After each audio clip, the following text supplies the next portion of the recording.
Haize Berriak bandak 2 hamarkada baino gehiago daramatza sakanako musika sustatzen. 1987an sortu zenetik, banda honek musika tradizionalaren sustapena eta berrikuntza uztartzen ditu. Belaunaldi desberdinen arteko zubia bihurtuz. 2022an, 25. urteurrena ospatu zuten eta gaur egun ere herriz herri doaz musika klasikoaren, herrikoiaren eta garaikidearen artean oreka berezia sortuz. Gaur, Haize Berriak bandako kideekin hitz egingo dugu.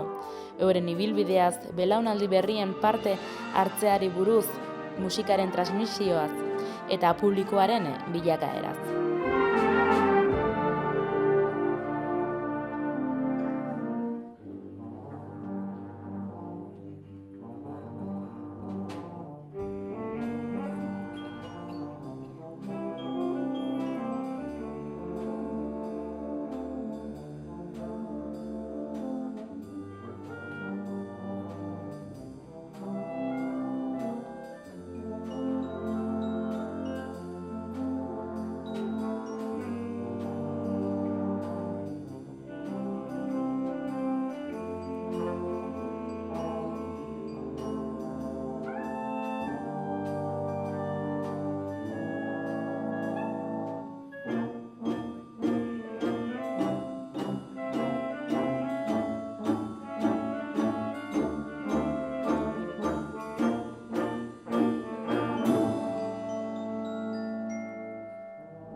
Plazer bat da gaur Haize Berriak bandako kideak gurekin izatea. 25 urte baino gehiago musika eginez, ez da makala gainera. Eta oraindik ere ilusioz eta indarrez jarraitzen duzue. Baina gaur egunean hastea ez zait egokia iruditzen, 25 urte daude atzetik, ez dakit nola sortu zenez, banda eta nolakoa izan ziren hasiera horiek. Hasieran, hainbat musikarik hemen herrikoek banda nahi genuen sortu. Lehen existitzen zen, gero utzi zuten, uzten joan ziren. Eta orduan, hainbat pertsona elkartu ginen, goratzen dut gure etxean, garai hartako kulturetxea zena. Eta hori hitz egiten hasi ginen, eta 20 piko pertsona inguru geunden, gero hitz egin genuen ere zuzendari batekin, Mario Fernandinorekin. Berez musika irakaslea zen, baina zuzendari moduan ibiltzeko askatu genion. Eta hori, eta ensaiatzen hasi ginen eta kontzertuak egiten. Hala izan zen hasiera. 25 urte hauetan ere imaginatzen dut pila bat gazaldatu direla bandan, ez? Bai, asko. Hasteko hainbat zuzendari izan ditugu, baina baita ere jende kopurua, repertorio desberdinak egin ditugu. Ezakit, nik uste dut ere jende gazteagoa sartu da, jende helduagoa gaude, nik uste dut dibertsitatea handiagoa daukagula. Beti sakanako hainbat herritatik dago jendea, baina agian gaur egun esango nuke gehiago. Osea, hainbat herri desberdinetatik. Sakanako banda izanik, ezakit, hasierako ibilbide hori ere nola izan zen ez, elkartze hori eta ez bakarrik Altsasukoak, baizik eta ez herri ondokoak ere etortzea eta ezakit nola izan zen hasiera hori. Nahiko informalki egin genuen, nik uste dut, norbaitek beste norbait ezagutzen zuen, aipatzen genion, bandan egon nahi zuen, eta egia da hasieran agian, hasieratik argi genuen sakanako banda izatean genuela, baina egia da hasieran agian gauza gehiago egin genituela Altsasuko udalarekin. Eta gero ja denborarekin, jendearekin hitz egiten, hori informalki, jendea sartzen hasi zen, eta lortu genuen, hori guk nahi genuena. Sakana osoko herritatik datorren musikariekin lan egitea. Ez dakit, hasiera horretan zenbat kide zineten, eta ez dakit urteekin kide horiek igotzen joan diren, jaisten joan diren, ez dakit nola izan denez, pixko bat evoluzioa. Bai, hasieran nik uste dut 23, 24 bat ginen, eta gaur egun uste dut 53 inguru, eta orokorrean gora egin du kopuruak egia da batzutan fluktuazioak daudela. Azkenan normala da, badago jende gaztea, ni adibidez atzerrira joan nintzen, itzuli naiz, eta horrela badago jende gehiago, edo lan kontuengatik, edo ikasketa kontuengatik joan egin dena, eta gero berriz ere itzuli dena, edo ez dena itzuli. Orduan, badaude aldaketak, baina orokorrean esango nuke gora egin duela. Badago orduan, oraindik... Hasitik punto honetara arte, gutxi gora gara, 175 musikaria pasatzen. 76 neskak eta 109 gizonak. Eta momentu honetan gutxi gora bera 20 neskak eta 24 gizonak. Ez dakit hasiera horretan, justo oneri hartuta, ez dakit hasiera horretan emakumeen presentzia banda nolakoa izan zen? Nik esango dut zeurzoro naizela hasierako emakume bakarra, hasieran egon den emakume bakarra baina. Ez dakit, nik uste dut orokorrean beti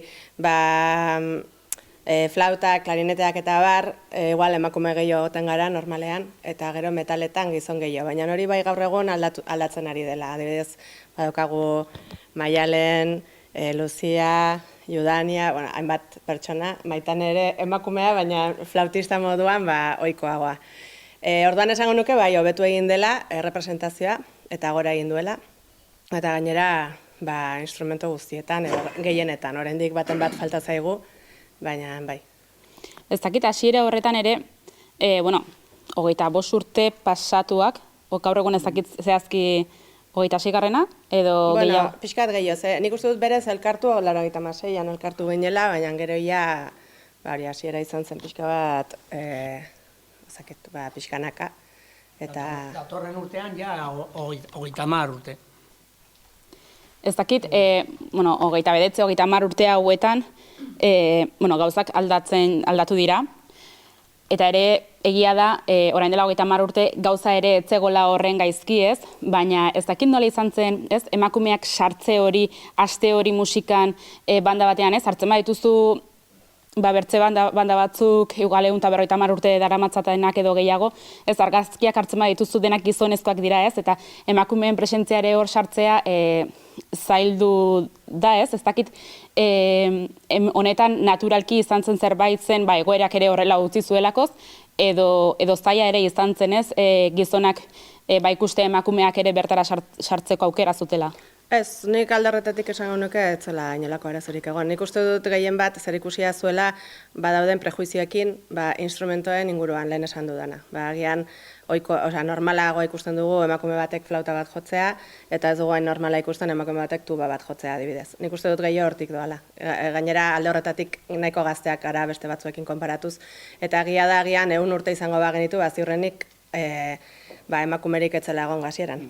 Hori horrela da, baina gure kasuan nik esango nuke garai hartan nahiko naturalki izan zela emakumearen parte hartzea. Naturalki hartu zen, etzen inolako eztabaidarik egon edo ideia desberdinik egon. Naturaltzat, etzen ez da elkarrezketarik egon alde horretatik.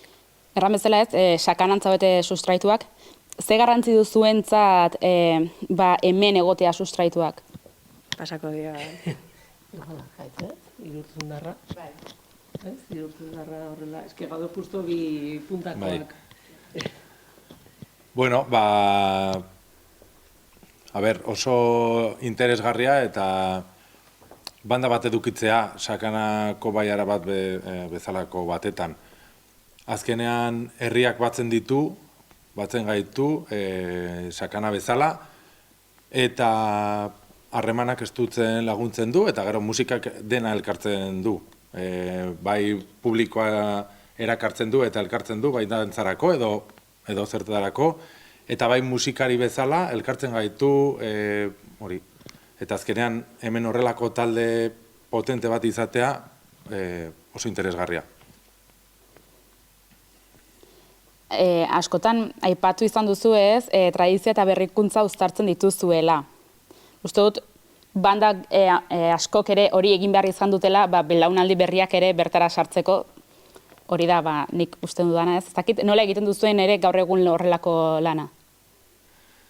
Hombre, hori igual, jasonen zuzendari bezala, baina, bueno, bai, nik uste banda berri bat izateak lagundu duela.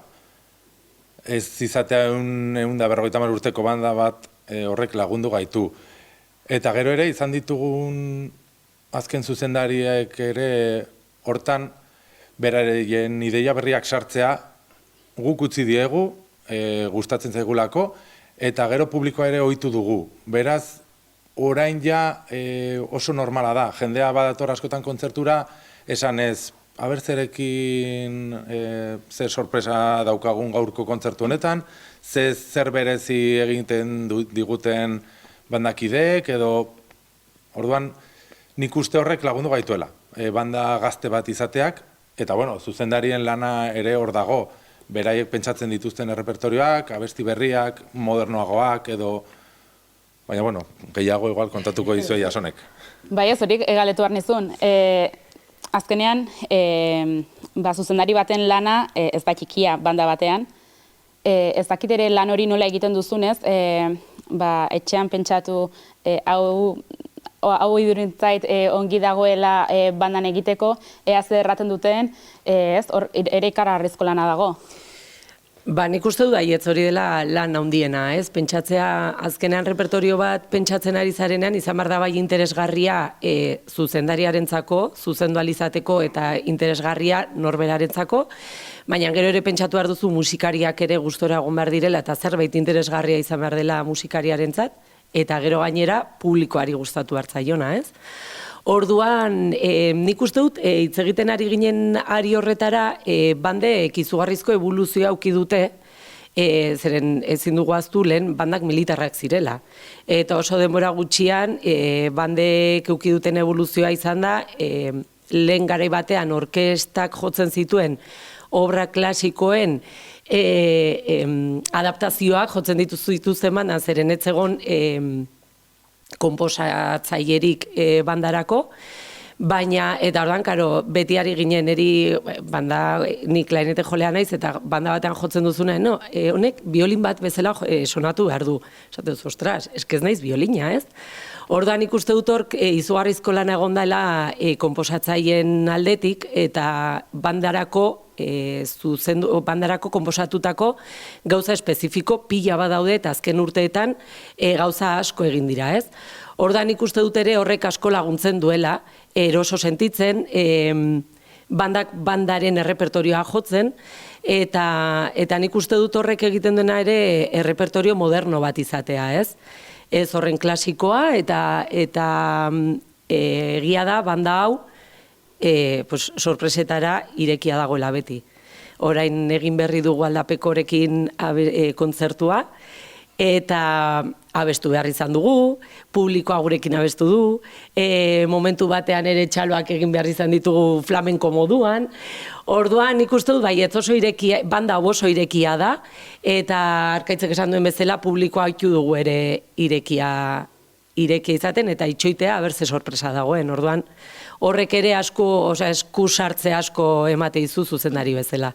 Zuzendari bezala hasi zinenetik eta gaur egun arte izaten jarraitzen duzula, ez dakit, zure kasuan, ez dakit proiektu edo errepertorioren bat bereziki esperimentala egiteko aukera izan duzuen? Ba ez dut, denbora gehiegi dara, urte bete dara mat besterik ez, baina bai, suerte auki dugu, zeren iaz, ideia zen, ideia, ez dakit afariren batean, edo kaferen batean, edo okurritu zitzaigun, mendira joan behar ginela jotzera. Eta esan, eta egin, ez dakit noiz izan zen, udaran, ez? Ekaina aldera, ez?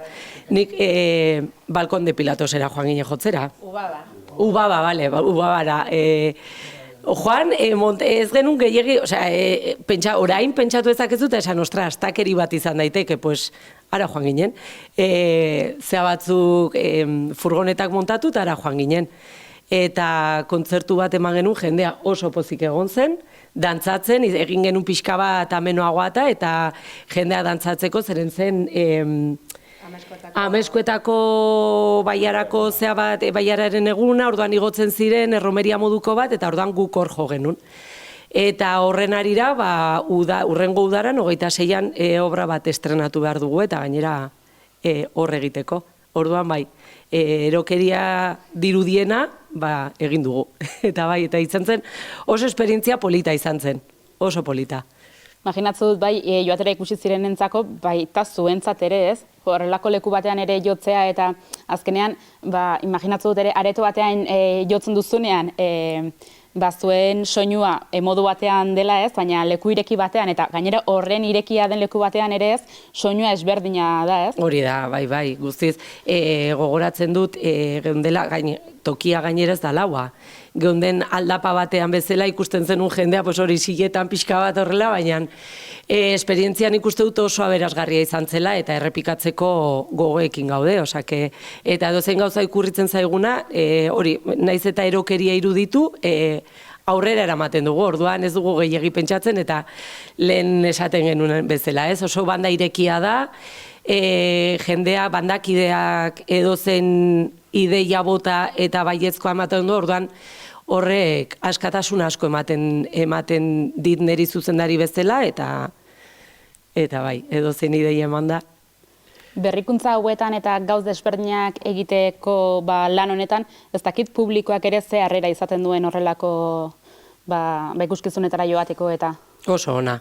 Gainera ikuste dute, hori itxoiten dutela, Ia Gabonetan adibidez egiten dugun kontzertua inoiz ez da Gabonetako kontzertua, ez da kontzertu ohiko Gabonkanten kontzertua, orduan, eta iaz, kasualitatez egin genuen horrelako bat, eta sartu behar izan genuen, gure ipuin musikatu bat egin genuen Gabonei buruzkoa, baina bai, eta harritu ziren, eta publikoa esatu, jolin, azkenean egin dezute Gabon kontzertua, Gabonetako kontzertua Gabon kantekin, ez? Baina nik uste dut publikoa ere horretara datorrela, pixka bat sorpresa eta ea ze berrikuntza zeren beti dago zerbait. Nola Gabonetako kontzertua zen eta oso, guretzat sosoa zen, Andres eta Javi jarri genitun antzerki modu bat egiten, Los Niños de San Ildefonso izango balira bezala, loteriako. Ordan beti bilatzen dugu, ez? Puntu hori erakargarria egiteko edo sorpresa modu hori. Berrikuntza hauek ere belaunaldi aldaketa batekin etortzen dire normalean ez. Ez dakit, nola antolatzen zareten adin desberdinetako jendeak ere batera lan egitea ez. Azkenean, badago jende heldua eta badago jende gaztea ez, hemen ikusten alden bezala. Bai, nik uste dut horretan suerte daukagula, ez? Zeren justo daukagun heldu jendea, nik uste dut, barkatuko diazute gazteak, baina nik uste dut animatuagoak direla. Anekdota moduan, badaukagu joan ginenean bidai batetara rondara uste dut izan zela, rondan egon ginela. Bueno, eraman ziguten, zezen plaza bat ikustera, ez? Osea, ez dakitzen bat denborako turroietako bat, eta gazteak geunden bakarrik. Osea, ni, hori duela urte asko, 10 urte edo 15 urte izango zen. Eta rondako plaza, zezen plaza ikusten, gazteak geunden. Guzti hauek tabernan zeuden pote bat hartzen. Eta joan behar izan ginen beraien bila, ez? Orduan esan nahi dut, konbibentzia oso erraza da. Dozein gauza egiten dugula berdin du ordua, beti daukate kriston animo handia daukate, eta orduan edozein gauzetarako montatzeko, desmontatzeko, etortzeko, beti prest daude, ez? Ez dira, nik esango nuke. Bueno, montatzeko ez hainbeste. Bueno, vale, hori, pero bai dagola, ez dira oso abuelo zeboieta esango nuke. Eta egia da, konbibentzia nahiko erraza da. Nahiko ez oso erraza da beraiekin. Bai gazte eta helduekin, bien artean. Eta, lehenago erran duten bezala ez, ikusten da ez, gazteak badutela interesa ez, bandan, gaur egun ematen duela, ez, banda baten irudia hartzen duzunean ez, ez duzu ikusten gazteak interesa izaten aldutenik ez, banda batean jotzea, igual akaso ere, bertze soinu batekin ere, igual ez, imaginatzen duzulakoz banda batez, baina ez dakit, oraindik baduten ez, gazteak interesa bandan jotzen. Igual akaso erantzuten alduzuzuk, baina igual eskinetako gazteak ere erantzuten aldute ez.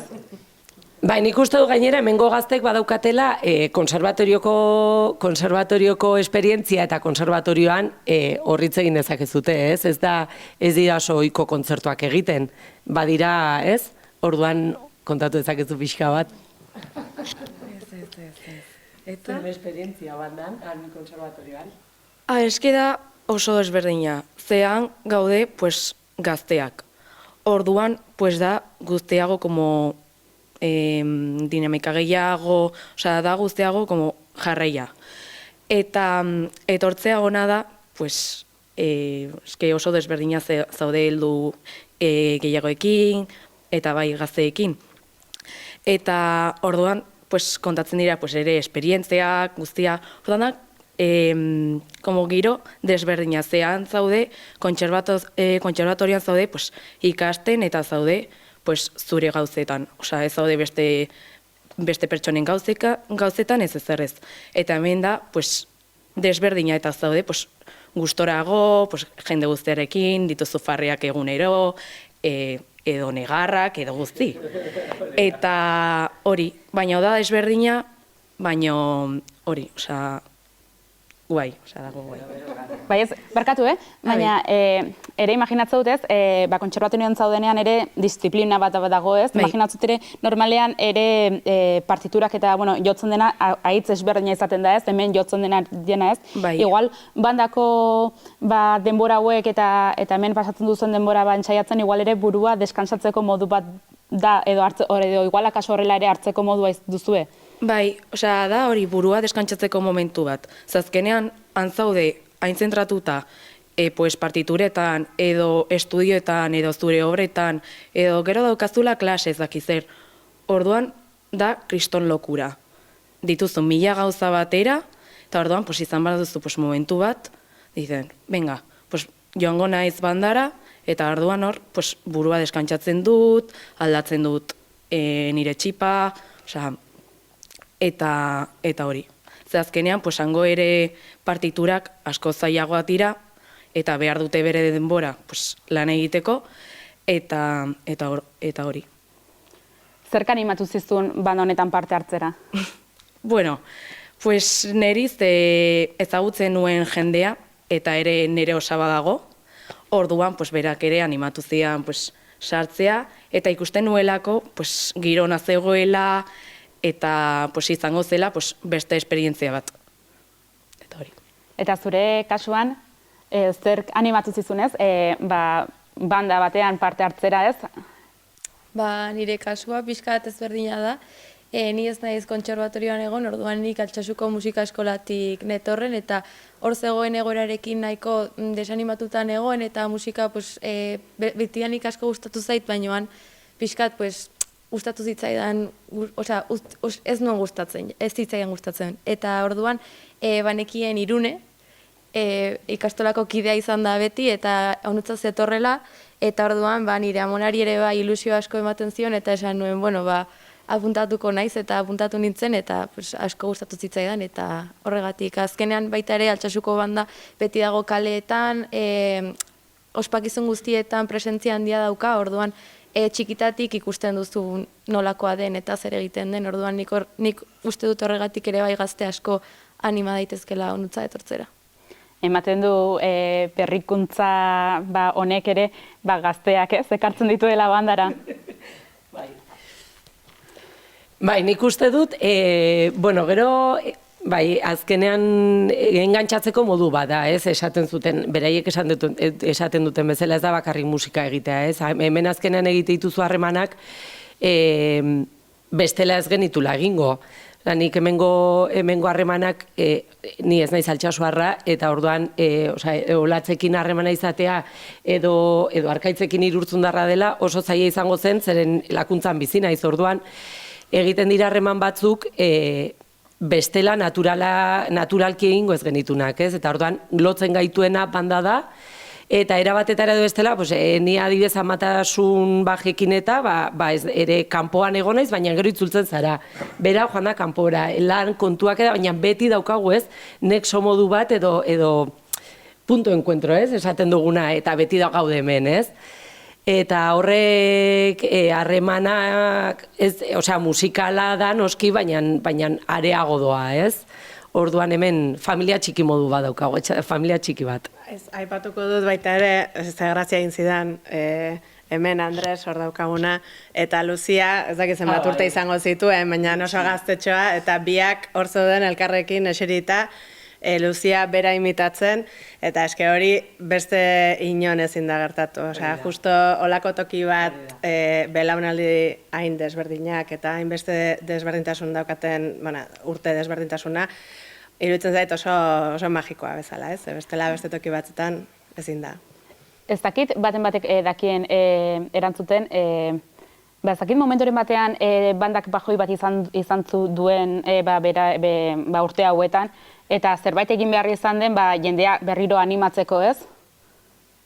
Nik uste dut hori banda guztietan ematen den zerbait da, ez? Beste zuzendari batzuekin hitz egiten duanean da, banden bizitza pixka gora beratsua, ez?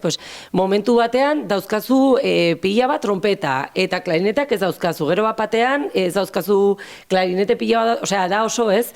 Ez da bat ere pentsatu behar dugu ez garela profesionalak, orduan, hemen pixka bat guaz, musika eskoletan ze ikasle ematen diren eta horren arabera, ez, beraien sarrera eta musika eskolen egoera ere gora beratsua da, ez. Batzutan dauzkazu 10 ikasle, beste batzutan dituzu 4, beste nibelezko 4 etortzen zaizkizu, gero batean ez, orduan horrekin ez, nik uste du dela horrekin bizi behar gara. Eta gero hemen ere bandan badauzkazu momentu batzutan dauzkazula 10 ikasle, orduan imaginatu maiatzeko entxeguak nola diren, maiatza ekaina da, barkatu, zenba gaude, ulertzen orduan, eta beste urte batean badauzkazu 2 ikasle bakarrik, ez? Orduan horrekin lan egin behar dezun zerbaitekin da, ez? Badakigu ez gara profesionalak, ezin da exigitu, ez dago soldata bat, orduan hemen borondatez etortzen da jendea. Orduan horrekin ere jakin behar dugu, lan egiten eta bizitzen. Eta beste aldera joango naiz, ez? Ez dakit momentoren batean egon den pila bat jende bandan, eta eran behar izan duzu gazteei edo sartu nahi zutenei, begira, oraintxe bertan ezin da, ez dago lekurik ere. Ez dakit, Hori nik uste dut ez, eta ez dut uste gertatuko denik hori. Osea, naiz eta esan 8 saxo dituzu eta 9. bat sartu nahi da, sartu nahi du, sartuko da. Ez, orduan jakin behar duzu hori manejatzen. Pues igual konbentzitu behar duzu baten bat, denak saxoa jo beharrean, norbaitek baritonoa jo beharko du edo tenorra edo ez. Garai batean egon ziren, zeudela, zema flauta egon ginen, 8. Osea, 2 filetan jarri behar genite esatezu, ostras. Eta horrein batean daude 4 flauta, ez? Orduan, dira egoerak jakin behar duguna hori horrekin bizitzen eta hori da, ez? Bandak ematen duena da hori. Ez dela inoiz berdina izango. ez dakit ere, entsaioak beti larun batetan egiten dituzuen, Aste arte eta larun batetan, bai. horretan ere ikaragarrizko konpromisoa dago, ez? Bai. Eta bai, konpromezua eta burua ustea, ez? Zeren batean etortzen zara, pues hori, ulertu beharreko gauzak dira, azterketak daudela, edo unibertsitatean lan bat presentatu beharra, edo lana daukazula, edo familiarekin egon behar duzula. Orduan, nik uste dut konpromezu maila bat dagoela, baina burutik kendu gabe, bakoitzak bere bizitza daukagula ere, ez? Orduan, jakin behar duzu horrekin hori tanteatzen, eta esaten, eta gero limitea jarri behar dira ere, ez? Ezin dena da, bakoitzak nahi duena egin. Osea, ikusten baduzu orokorrean, eta gainera nik uste dut orokorrean konpromezu maila ona dela, ez? Eta, gaur hemen gaude, ez? Asko gaude. Orduan nik uste dut konpromezu maila handia dela, eta baina, beti daude horrekin, zuetzara etorri bizara bakarrik bien saiotara gainera, nik beti esaten duana, ez da garrantzitsuena ensaioetara edo etorri edo ez, edo egiten dugun taldeko lana hori da garrantzitsuena, ez? Gazteei erakusten saiatzen naizena da, berdin duela lehenengo klarinetea, lehenengo saxoa edo 3. jo, berdin du. Hemen azkenean talde bat gara, orduan zuk egiten duzuna garrantzitsua da. Eta hori da eta nik hori beti esaten dut. Talde lana da, eta jakin behar dugu guztien artean lan egiten, eta ulertzen, ez, azkenean. Nola animatzen dire gazteak eguerdiko larun batetan, eguerdiko 12etan entsaio batera etortzen? Pues gezurra dirudi, baina ondo, oso ondo, ez da, nik uste dut dela betidanik ensaiatu da, ez? Nik uste dut betidanik ensaiatu dela larun batetan, orduan ez da gauza bat, ohikoa da, orduan badakizu haizeberriak hori ohitura bat da. Haizeberriaken sartzen bazara, larun bat eguerditan ensaioa dagoela, ez? Osea, futbola dagoen bezala, pues ensaioa dago. Ez dakit, badakit beste banda batzuk ostiraletan ensaiatu izan dugula. Hemen, osea, hori ez da komentatzen. Pintxopotea dago ostiraletan. Osea, hori... Bai, osteguna ostirala, hori ez da, larun batetan, ez da arazorik, ez. Ikuslei buruz hitz egiten baldin badugu, normalean, ze adinetako ikusleak dituzu zuen kontzertuetan? Helduak. Helduak eta, baina, nik uste dut geroz eta gazte gehiago, nola, nik uste dut ere banda gaztea izateak, ere gure inguruko jendeak animatzen ditugula. Eta orduan horiek ere animatzen dira etortzera eta sorpresa hartzen dute. Zeren badirudi, lehen hitz egiten genuna, ez? Badirudi repertorioa izan behar dela ez dakit nola, eta orduan sorpresa hartzen dute. Eta nik uste dut ez dela adineko portzentaia handia adinekoa ez da, nik uste dut, ez? Publikoa nahiko gaztea, gainera guk seme alabak eramaten baditugu, eta gure kuadriako jendeak eta nik uste du jendea nahiko animatzen dela eta etortzen dela. Eta gero gainera eskertzen dizute. Deskubritu dutelako zerbait berria eta eskertzen dute hori. Horretarako ere, nik uste asko laguntzen duela kalean egiten den lana. Nik hitz egin dudan nire adineko eta gazteagoekin adibidez, festetan edo San Juanetan edo horrelako edo iauterietan egiten diren aktuazioak kalean, batzutan harritzen du jendeak, orduan esaten du, jo, horrelako gauzak jotzen dituzuen, nik uste nuen klasikoagoak zinetela, esken nik uste nuen, eta horrelako gauzak ere egiten ditugu, eta ihortiara joaten bazarete ere ikusi alditzazkezu ez dela klasikoa, orduan, kaleko lan horrek ere laguntzen du publikoa gaztetzen pixka bat. Gehien bat ez jakintasuna da, eta orduan horretan ari gara.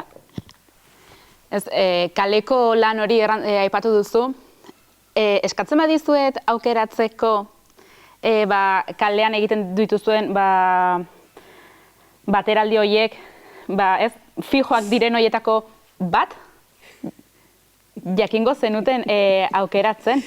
Nik uste dut oso pertsonala dela hori, Bai, horregatik ez. Holatz, badakitzen esango zen. Horrek, nahi duteran, bakotxak aukeratzen aldu bat, Bale, pues hasten gara.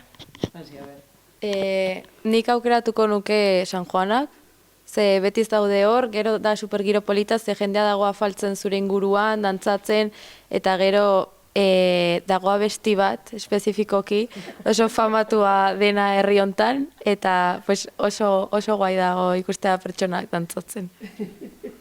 Nik inauteriak denek dakiten bezala. Kalekoa esan duzu, ez?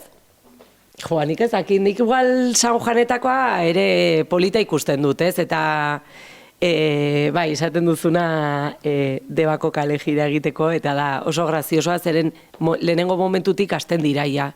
Osea, kontzertua, bailableak egite ditugu 2 orduz, lehenengo abestitik hasten dira, deba, eta esatuz, ostras, dela azkena, mesedez. Eta hortengorako geneukan bromatxo bat egingo dugula, zeren ezin izan genuen jo eguraldiagatik San Juan horietan, pero bueno, bai. Bai izan daiteke, San Juanetakoa berezia izan daiteke. Nik ez dut bat aukeratu behar. Nik 2 aukeratu behar ditut. Niretzako talde bezala iauteriak. Azkenean elkartzen gara, guztio gai baten inguruan, mozorratuak, berdin da adina, gero bazkaria, eta talde bezala niri hori da gehien gustatzen zaidana. Baina gero bai egia da, agian kontzertu bezala edo musikalki San Juan pixka bat potenteagoa dela. Orduan ematen dizu gauza potenteagoa jotzeko aukera. Nik ere San Juanak aukeratuko nuke. Egia da. Banda bezala dakagu egun konkreto batzuk, baina gero aparte badakagu fanfarre bat. Fanfarre zangitu. Orduan horrekin ere gauza gehiago egiten ditugu. Osea, jotzen dugu ja inauteri ruralak esaten dena. Gero lentzero, gero, osea, nik bat ez dut aukeratuko. Denak. Barkatu orain pentsatzen nik uste dut ere interesgarria dela Santa Cecilian egiten duguna, ez? Musikoen patroian egiten duguna, zen azkenean sakanako banda gara, eta orduan oso interesgarria iruditzen zait, zeren urtero erabakitzen ditugu 3 edo 4 herri sakanakoak, eta orduan joaten gara herri hoietara. Egiten dugu kalejira moduko bat, eta gero bazkaria egiten dugu. Orduan ikuste dut, hori ere talde bezala oso polita dela, eta gero, abisatzen du, pero joaten gara oso herri, iaz, egon ginen, Irurtzun inguruko herri txiki, dela herri pila bat, egon ginen Aizkorben, osea, eta orduan, aluzinatzen dute, ateratzen, osea, bapatean ateratzen dira, jendea, herriko jendea eta ateratzen da lehioetara eta eskertzen dizute pila bat, ez? Zen azkenean, Aizkorbera joatea kontzertu bat ematea, ezinezkoa da. Orduan, ez, egiten du, Santa Cecilian duela zenbat urte dara mazkigu hau egiten. Pues nik uste dut, 5-6 bat, nik uste dut, gehiago. Orduan hartzen ditugu, erabakitzen dugu, joango gara ez dakiz herritara. Iaz Irurtzunen egin genuen bezala, egiten dugu pixat ordenean, ez? Egin genitun harria, orain, jabar, ez dakiz, osea, joaten gara, orduan 3 edo 4 herritara joaten gara, eta polita da, zeren kalejira moduko bat egiten dugu, jendea ateratzen da, kriston amaiketakoak prestatzen dizkigute gainera, eta oso asko eskertzen digute. Nik gogoratzen dut, horrelako kalejira batetan, Lixarrengora joan ginen lehenengo aldian. egongo ginen bandakide gehiago herritarrak baino, ze herriak ez ditu, pues hori Aizkorbe bezala, Aizkorbek ditu 18, 19, 20 biztanle, eta bandan joaten ginen 30 inguru, eta Lizarrengon gogoratzen dut emakume bat, etorri zela 50 eurorekin. Ez genuelako abisatu eta ezin izan zituelako pastak erosteko gero guk pasta batzuk etxarrin. Bai, egia da. Egiten ziolako sekurako ilusioa horrelako talde bat eta sakanako talde bat ikustea bere herrian. Bai. Jo, bueno, azkenean ez, herri horrein txikiak direnean, eta joaten denean ez, banda azkenean herri guztia ere ateratzen da etxetik, eta igual ere bertze bizitasun bat ematen diozu herriari ez? Bai, beraientzako ez zuten irudikatzen Santa Ceciliarekin, baina izan zen beraientzako jai egun berezi bat bezala, gero galdezka ber zergatik, zein zen zergatia, eta hori, pues hori, Santa Cecilia ospatzen genuelako, eta pues ze ongi, eta bai, eta Satrustegin ere ateratzen, karo, jarritzen ditugu kartelak herrietan, eta ateratzen Satrustegiko herri guztia ikustera, kartelak ikusi zituzterako, baina ez ekiten zer zen. Eta orduan ikusi zuten banda bat jotzen, eta pues musika, orduan, beti harritzen, ze, karo, dira herri oso txikiak, ez dutenak aukerarik banda bat kontratatzeko, eta batzuek ez dute banda bat sekula ikusi, ze azkenean hor helduak diren jendea, igual ezin izan du sakanatik edo herritik atera. Orduan zaila izan dute, orduan hori beraien gana eramatea ere oso interesgarria da bai. Gero ere, ez dakit, prestatuak dauden kontzertuak eta ere egiten dituzu ez? Ez dakit, azken aldi hauetan, ze nolako kontzertuak egin dituzuen, edo normalean norbaiti laguntzeko izaten diren, edo ez dakit, norlako kontzertuak ez prestatzen dituzuen? Normalean, ihortian hemen egiten ditugu, baina bai saiatzen gara kontzertu bat prestatua balin badaukagu, gero beste sakanako herrietan ere egiten, ez? Orduan, udaletxaren arabera egiten dugu ez adibidez.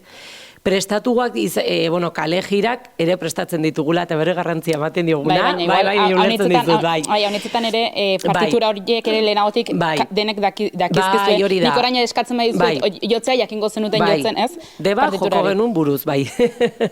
Baina egia da, badauzkagula prestatuagoak esango genion horri, bai egite ditugula edo toki itxitan, egiten dugu emakumearen egunean, eta hor beti kutsu emakumeari buruzko kutsua bilatzen dugu, aurten egin dugun emakumearen kontzertua izan da etorkinei, ez? Bere etorkinei pixka bat ahotsa eman diegu, ez? Emakume izan da, nola sentitu diren sakanan, eta orduan, nik uste dut kontzertu oso polita, eta gero beraientzako nik uste dut izan zela oso hori da, oso emotiboa eta oso berezia zeren beraien esperientzia kontatu zuten, ez? Eta martxokoa beti emakumearen inguruan egiten dugu, gero maiatzan bai egiten dugula bat kalean, baina bai ematen digula bere kalean naiz, nik beti kaleari ere garrantzia handia ematen diot. Eta izaten da hori maiatzekoa gero ere etxarrin ere egin genuna, jazz kontzertu bat, eta hor bakarlari asko egon ziren, eta gero Donostira ere joan ginen kontzertu horrekin, eta bandako bakarlari asko jazz moduan jo zuten, dela oso zaila dela hori. Zen azkenan da, jartzea zu bakarrik horra aurrean, eta bandako asko animatu ziren. Eta gero ere badaukagu, iraian egiten dugu Altsasuko festetan, eta hor bai, honen arira, ez? Kaleari garrantzia eman nahi nion zen. Bada irudi, kalean jotzen duzunean, izan behar dela, garrantzi gutxiko obrak jo behar dituzula, zen nola kalea den, eta horretarako iraian egin nuen kontzertua izan zen, barruan jotzen diren kontzertuak ateratzea, ez? Eta jendea publikoa harritu, ostras, zer repertorio jo dezuten, ez? Eta eske egin daiteke. Eta gero daukagu urrikoa, urria azaroan egin dugula orain aurten aldapekokoekin, eta egin dugu, beti egiten ditugu saiatzen gara formatu desberdinak egiten. Kontzertu formatu desberdinak, adibidez orain egin berri dugun kontzertua, aldapeko Basque Latin Jazz kontzertua izan da, esperientzia oso polita izan da. Ibilbidea handiko taldea da, orduan oso errez egin digute Eta beti saiatzen gara formatu desberdinak bilatzen, eta Gabonetakoa bai izaten dela pixka bat berezia, ez? Gabonetako kontzertua, bai, eta ere formato itxiko hemen Iortean egiten dugun kontzertua, eta normalean 2 pas egiten ditugu. Kontzertu guzti horien lana, pentsatzea, partiturak lortzea eta denazuk egiten duzu? Bai, baina asko galdetzen dut ere, aber zer iruditzen zaien, zer... Bai, interesgarria iruditzen zait ere bandako kideak egotea eta horri buruz hitz egitea edo esatea. Orain adibidez, abenduan prestatzen ari garen kontzertua pixka berezia izango da, eta tuba eta bombardino bakarlari batzuk egon behar dira, bombardino bakarlaria Maialen izan behar da, eta horrak beraiek ekarri dituzte. Eta gero artxiberoa Javi Andres ditugu eta Kriston lana egiten dute, beraiek dira fotoko... Osea, nik azkenean hor lana, pixkatez, Markesaren lana egiten dut. Esan eta egin, ez? Orduan, baina pentsatzea lehen ez egiten genuen, naiz, interesgarria izatea beti. Baino, egia da, egia da. Banda honekin alegia ez da euneko.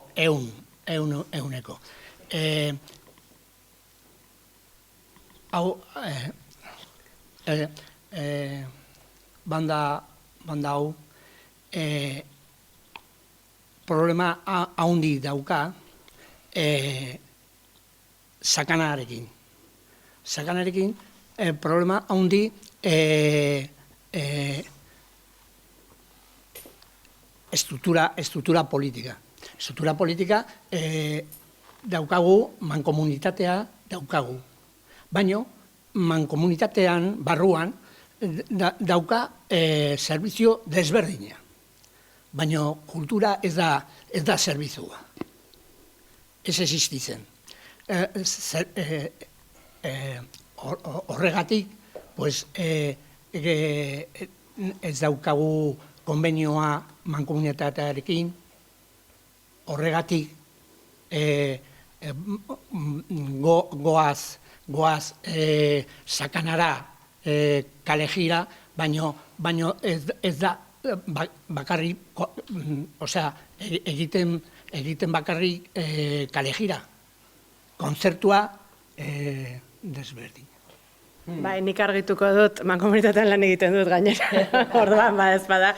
Ez, mankomunitatearen kontua ez dut ikusten. Kontua da, mankomunitateak ez duela kultura eskumena, ez duela, udalek daukatelako. Udalek ez diote eman eskumena. Eta beraz, ez dago estruktura bat, baiara osoan funtzionatzen duena, kultura aldetik, hori egia da. Eta gure proiektua, ez daukagu berak esaten duena estruktura bat, hola pixka bat, laguntzeko, ez? Eta nik iruditzen zaidana da, udalen partetik, beharrezkoa dela, egia da, Altsasuko udalarekin adibidez, hitzarmena daukagula, gero Jasonek ez du aipatu, baina badaukagu banda txikia, eta banda txikia, bai badauzkagula hitzarmenak, Lakuntzako udalarekin, hitzarmenak edo kontratuak, baina, elkarlana, Lakuntza, Irurtzun, Etxarri eta Altsasuko musika eskolekin, eta hortik, egiten ditugu gaztetxoekin kontzertuak, musika eskoletatik datozenak, eta oso proiektu polita da. Baina horretaz gain, orokorrean egia da, igual alde horretatik falta zaigula, nolabaiteko laguntza beste udalengandik. Ez dakit, ez dakit udaletxetatik edo diru laguntzarik jasotzen duzuen bandak lanean jarraitzeko. Ez soldata, baizik eta diru partida bat, zuek ere, zuen lana eta ez dakit, instrumentuak zuenak bakotxak bereak ekartzen dituela ez, baina batzutan badaudela gauza batzuk bandarenak direla, ez dakit diru laguntzarik edo jasotzen duzuen hori aurrera ateratzeko. Ez, Olatzek esan duen bezala hitzarmena Altsasuko udaletxearekin bakarrik daukagu ez, eta orduan horregatik ensaiatzen dugu hemen, eta horregatik gure inaundi batean Altsasun egiten ditugu kontzertuak. Baina gure erronka handiena sakanari zabaltzea da, eta horregatik egiten ditugun, etxarrira joan ginenean jotzera, etxarrik kontratatzen digu kanpoko talde bat izango bagina bezala, ez?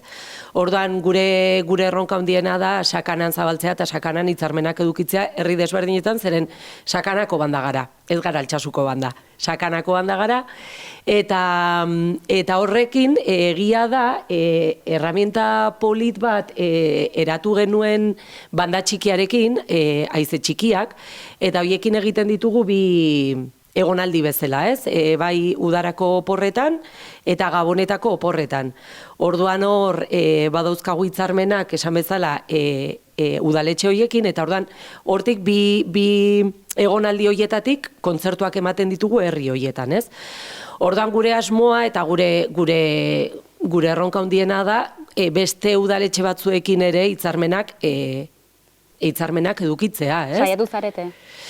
Jo dituzue ateak? Bai, baina nik uste dut hor arazo handia daukagula kulturarekin, ez? Orain daukagun hori ere, eske da beste meloi bat irekitzea, ez? Orain badirudi kirola dela. Osea, hemen denak kirola... Beti izan da. Bai, horregatik, orain esan nahi dizut, bai. Beti izan da, eta beti kultura, ez? Dirurik ez dagoenean, kulturatik entzen dute, ez? Eta orduan, eta inoiz, kulturarako ez dago inoiz. Badi, nik esaten duan eske, badaukat beti bagoaz, zoaz zerbait eskaintzea. Eta badirudi beti, zerbait eskatzera zoazela, ez eskaintzera, ez? Eta, jolin, guretzat proiektua dena, eta lehen esaten guna, kriston konpromesua dago, kriston lana, eta ez dute, osea, ez dakit...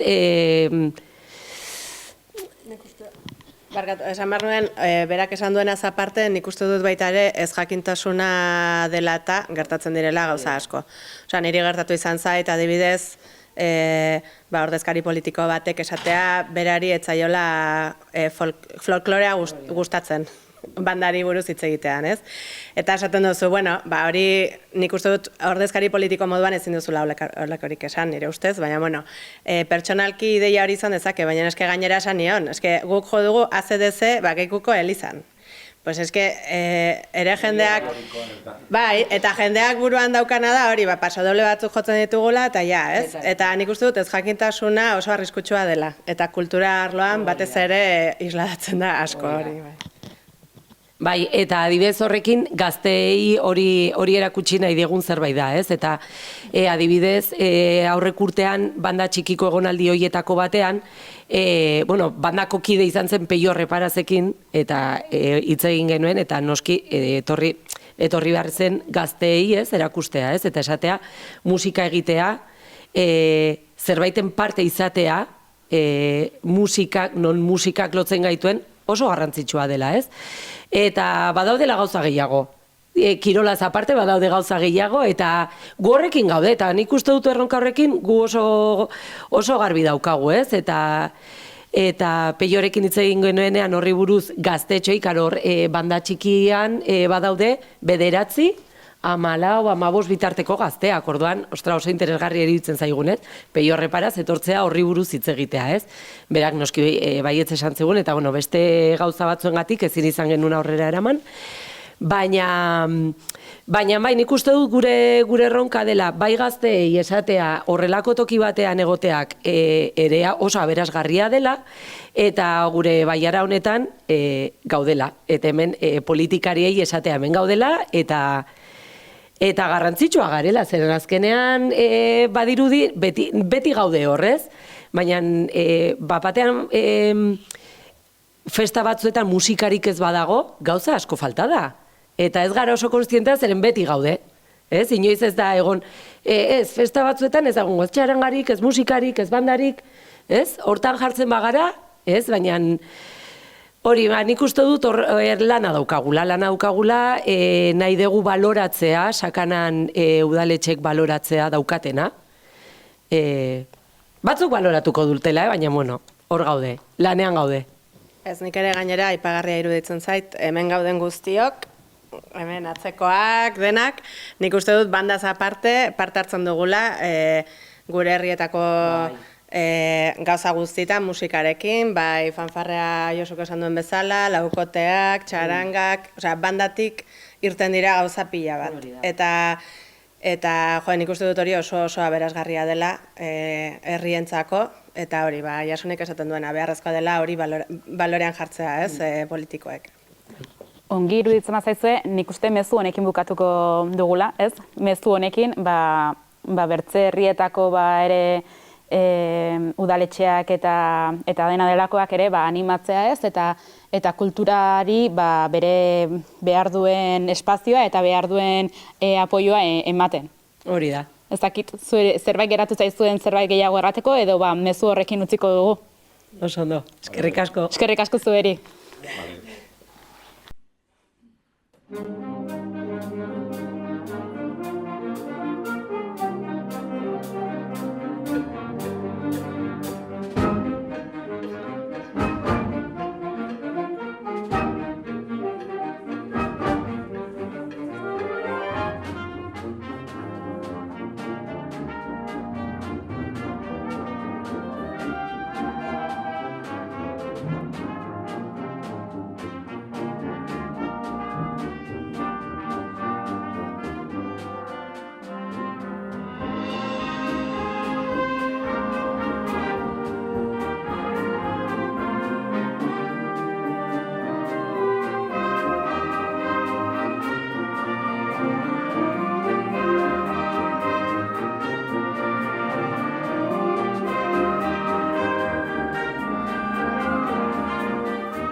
Gobierno de Navarra. Nafarroako gobernua.